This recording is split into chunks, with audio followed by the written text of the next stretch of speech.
Hello, I'm Sebastian. Welcome to Nine Nar Trees podcast. Today, I will summarize and review the book. Confessions of an Economic Hitman by John Perkins is a provocative blend of memoir, political critique, and insider testimony about how global power is exercised through money rather than armies. Perkins presents himself as a former consultant who helped craft large development proposals and economic forecasts that encouraged poorer nations to take on massive loans for infrastructure projects. In his telling, these plans often benefited multinational corporations and geopolitical interests far more than local populations, leaving countries burdened with debt and exposed to outside influence. The book moves across settings in Latin America, the Middle East, and Asia, using case-driven narrative to argue that modern empire can be built through finance, contracts, and leverage. Readers encounter a world of high-level negotiations, persuasive numbers, and quiet pressure, alongside moral conflict and personal consequences. Whether approached as whistleblower account or controversial personal narrative, it invites scrutiny of development, debt, and the ethics of global business. I will give you key takeaways from this book.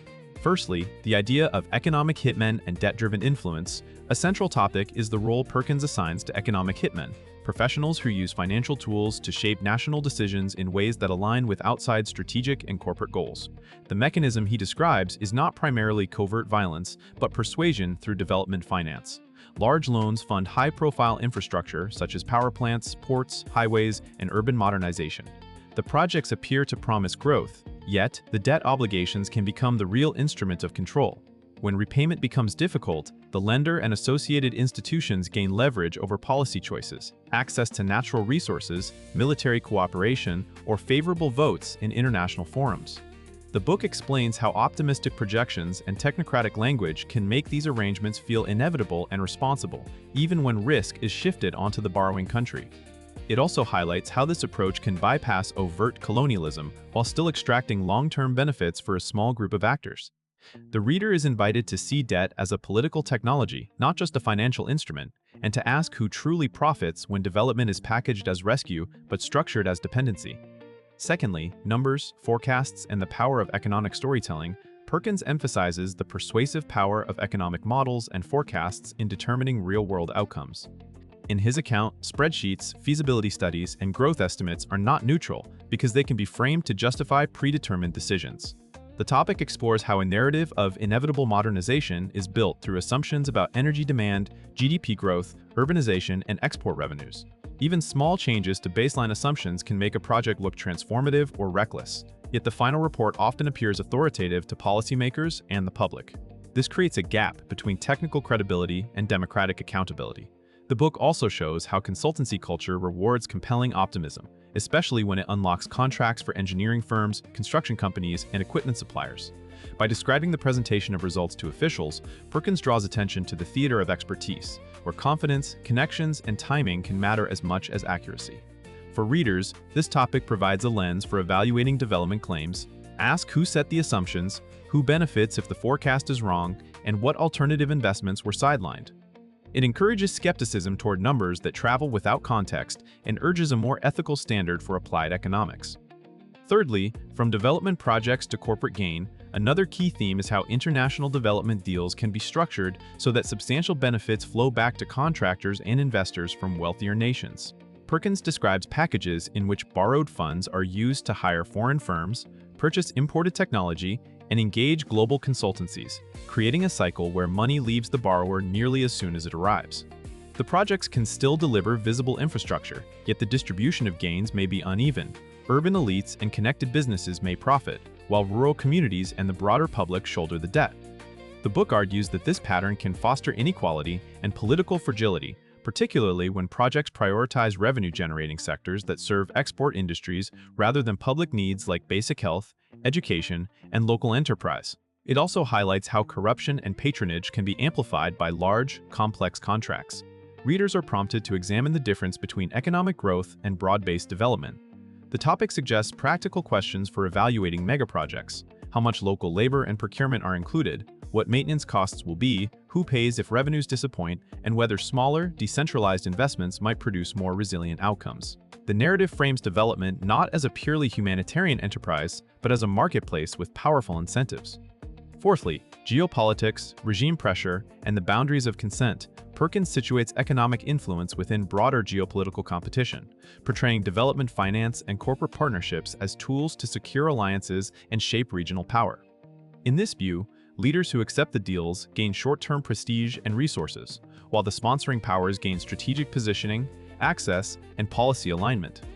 The book discusses the boundary between voluntary agreement and coerced consent, especially when a nation has limited alternatives, faces internal instability, or is dependent on international credit. It also addresses escalation, suggesting that when financial pressure fails, other actors may apply stronger forms of influence. Without relying on direct quotations, the narrative conveys an atmosphere in which political outcomes are nudged by a mix of incentives, threats, and backroom bargaining. This topic pushes readers to think about sovereignty in a globalized financial system. Even without occupation, dependence can shape what is politically possible.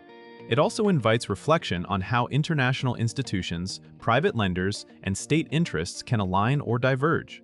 For many readers, the value lies in connecting foreign policy, business contracts, and development rhetoric into a single system, and recognizing how moral responsibility becomes diffused across agencies, firms, and individual professionals who each claim to be only doing their job.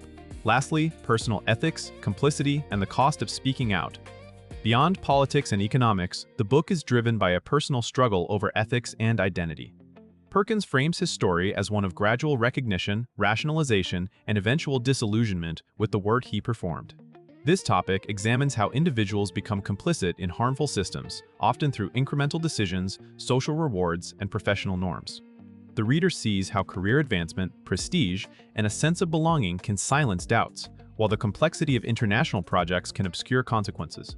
The narrative also explores what it means to step away from a lucrative role and publicly challenge powerful interests. That shift carries costs, including reputational risk and strained relationships, but it also reflects a search for integrity. The topic is valuable even for readers who approach the book skeptically, because it highlights universal pressures in corporate and governmental environments, obeying incentives, deferring to authority, and avoiding uncomfortable questions. It encourages a practical form of moral inquiry. What outcomes am I enabling? What information am I ignoring? And what would it take to change course? Ultimately, the book positions ethical clarity as a skill that must be practiced, especially in fields where the language of progress can mask unequal impacts. In conclusion, this book will appeal to readers interested in international development, global finance, U.S. foreign policy, corporate power, and the moral complexity of professional life.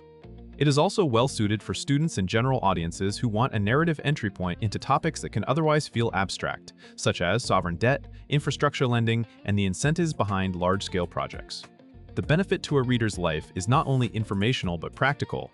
It trains you to ask sharper questions when you encounter confident promises of growth, modernization, or national benefit. It encourages you to look for who sets the assumptions, who bears the downside, and how power operates through contracts and dependencies rather than obvious force. Compared with many books on globalization that stay academic or purely historical, this one stands out for its story-driven approach and its focus on the gray zone where ethics, ambition, and geopolitics intersect. Even readers who debate aspects of the account can gain value by using it as a framework for critical thinking and for comparing multiple sources. If you want a compelling, accessible lens on how money can shape nations, it is worth buying and discussing. If you would like to support John Perkins, you can buy the book through the Amazon link I've provided in the podcast description. After reading the book, please let me know what you think and share your thoughts. See you around.